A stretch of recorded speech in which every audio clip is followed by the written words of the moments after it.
In this lesson, you'll learn how writers change the way that their writing sounds by playing with sentence structure and length.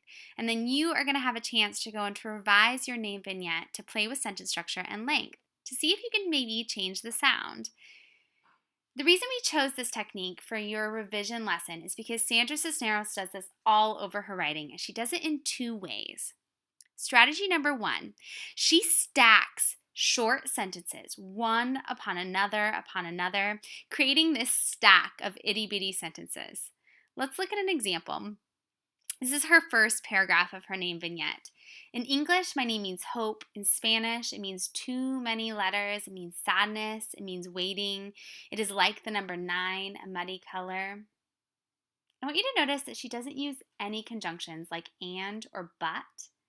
She writes these short, itty-bitty sentences. So as I was designing this lesson, I was thinking about what this paragraph might sound like if Sandra Cisneros didn't do that. So I actually wrote it because I want you to hear the difference. So if Sandra Cisneros didn't use this technique of creating a stack of short sentences, it might sound something like this. My name means hope in English, but it's really long in Spanish. Sometimes I think it sounds sad or like I'm waiting for something. The number 9 is also like that because it sounds kind of sad, like it is thick when you say it or muddy.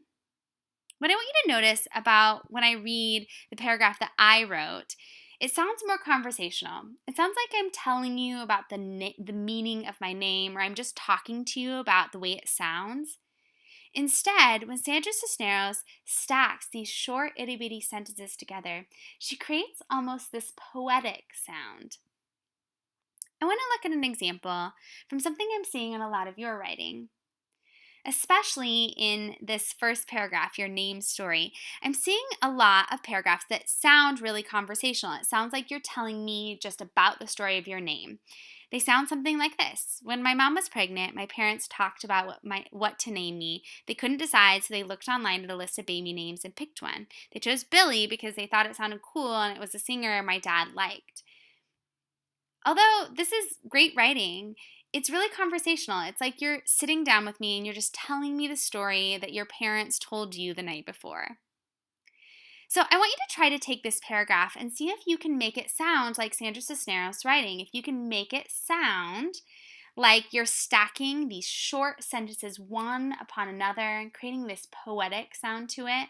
So I rewrote this paragraph that I had written to use this technique, to use this stack of short sentences technique. So this is what it might sound like if I'm using this strategy. A quick decision chosen from a list of names online, like they were choosing a brand of tomato soup. Aiden, Amanda, Ashley, Billy.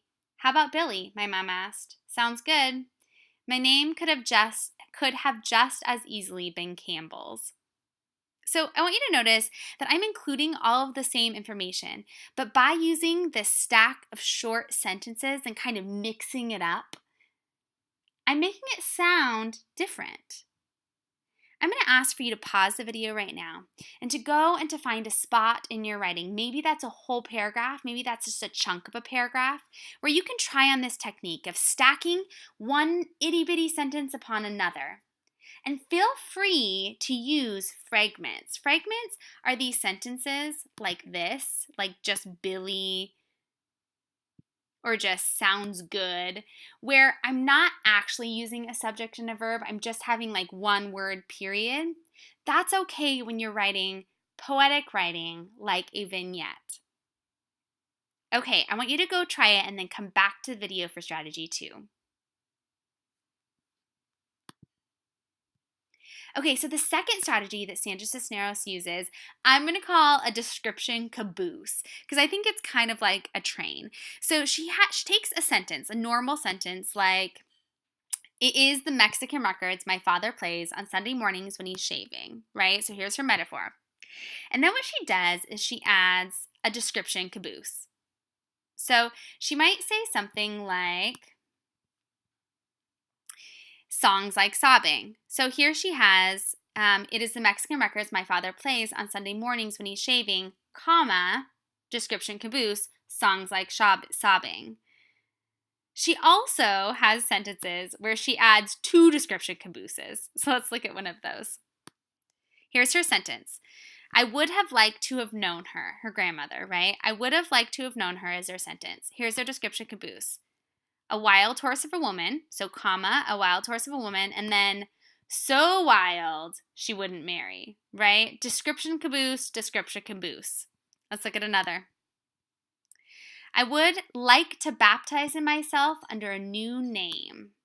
Description caboose, a name more like the real me, the one nobody sees. Or, because this is her favorite strategy, she looked out the window her whole life. There's the sentence, description caboose.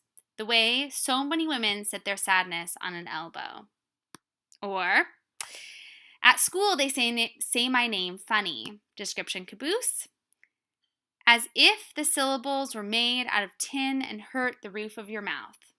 Okay, so what I want you to do is I want you to go and I want you to find, let's say, 5 or 6 sentences, because I think this is a really powerful strategy where you can add 1 or 2, maybe you'll go crazy and add 3 description cabooses where you have a sentence and then you add a comma and a description and then comma and another description.